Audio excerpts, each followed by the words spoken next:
What's up, everybody? My name is Shannon and I am still waiting for my Satyr, and today we are talking about Scythe by Neil Shusterman. So this book came out in 2016. It did win an award for outstanding young adult literature. I saw this book everywhere. I saw so many people reading it, but for some reason, it just never caught my attention. But finally, in this time of quarantine, this is the last book that I bought before I went into quarantine. So I was like, you know what? It's time to finally figure out what Scythe is all about. So this is set in a utopian world. We're way far into the future. We've cured dying. People don't have to die anymore. You can live forever. You can reset your age. If you happen to die, they can bring you back to life. And basically, there's nothing to worry about. We have solved everything. We've answered every single question. People are kind of getting a little bit stagnant, but there's still a question of how you keep the population numbers down. So they've created this group of individuals called Scythe, and they live in a Scythedom. They are the Scythes. It is up to them to glean the population. It's all done randomly. They can pick whoever they want. They live completely outside of the laws of the civilizations,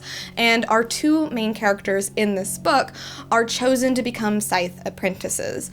What's interesting about this book is that it does pose a lot of cool questions, a lot of questions about morality and what happens when we're living forever, what happens when we don't fear death anymore, the difference between the people who have to kill other people and just the regular working citizens. It's very fascinating to see how they think about things. It's very fascinating to see, they don't fear disease or death. They don't even have, mental disorders anymore because they have these nanites in their bodies that control their emotions, they control their pain levels. So what happens when you turn your nanites off? What happens when you start to enjoy killing people? Are you still a murderer when it is your job to glean parts of the population?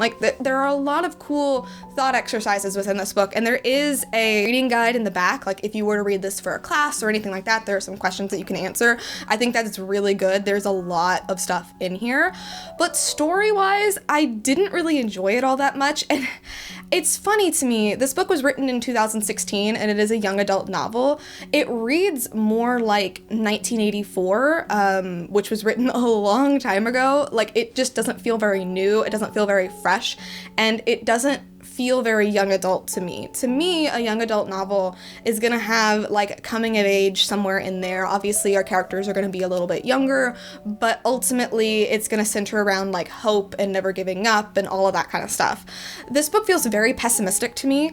A lot of that has to do with the society and the questions that we're posing, but I think that this isn't a young adult novel. There really isn't a hope at the end. There is no emotion in here. In fact, it feels very robotic. All of our characters feel very, very robotic. There's even a love story kind of mixed in, but it feels so clinical and so sterile. It feels so removed. It is a good book. It is a good story in that it really makes you think, and he's posing a lot of questions, but plot-wise, enjoyment-wise, it just really doesn't do it for me, and it just didn't really hit the beats that I think it should be hitting for a young adult novel written in 2016. It just felt very old to me. I think a lot of this, my feelings for it also have to do with the fact that I'm watching The Handmaid's Tale right now, and that story is so fascinating because it's very pessimistic, but it's also kind of hopeful at the same time.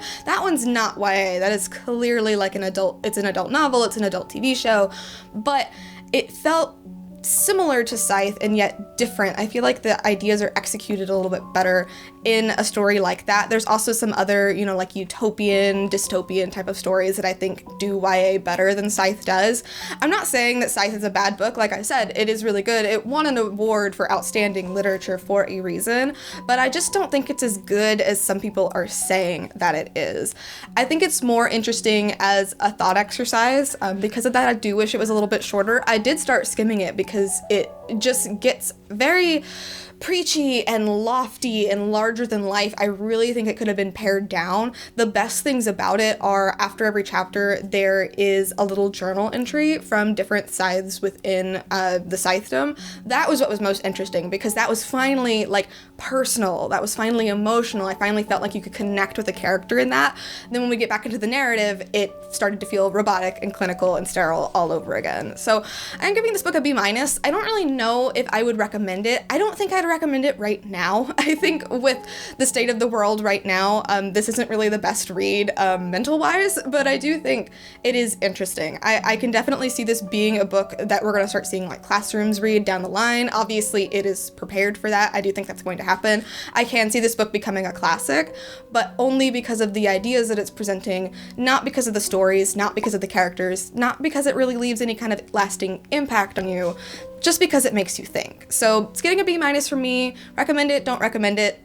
Maybe just wait a little while. But anyway, thank you guys so much for watching this video. If you liked it, be sure to hit that like button down below, and don't forget to subscribe so you can talk books with me every week. That is everything I got for today, and I will see you guys next time. Bye!